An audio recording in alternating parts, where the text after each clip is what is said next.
Guys, I just want to talk about how a little bit of money can go a long way. And this was a really interesting situation that my dad and I were in a few weeks ago when we went out to eat at Outback. And we had a wonderful dinner, we had a great time, and we got the bill, it was $60. You know, we had 20% gratuity, so the total bill was about $72. And my dad looks at me, he goes, Eli, that's kind of expensive for two people to go out to eat. And I said, yeah, absolutely, Dad, but we had a fantastic dinner. You had the steak, I had the salmon, and when I was looking at the bill, I said, by the way, Dad, that Coke that you got was $4. And I said, Dad, think of it this way.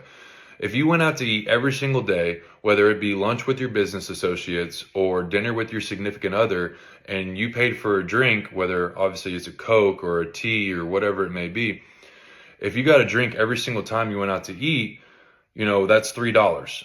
It's $3 over the course of 30 days in a month. Obviously, that's a rough estimate. Let's just say 30 days in a month. That's $90 per month that you're spending on drinks.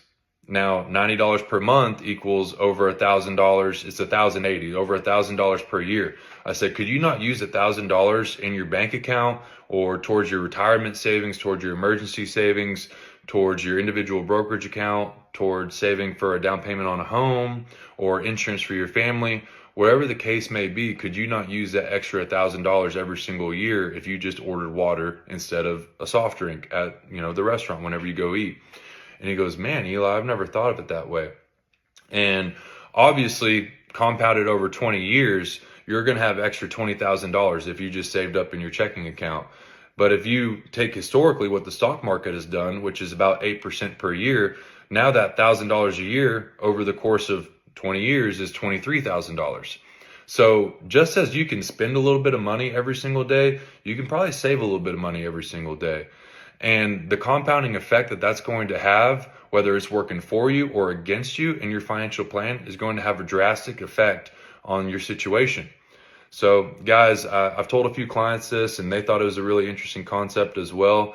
Hopefully this helps, just understanding where your money's going, whether it's for your benefit or against your benefit.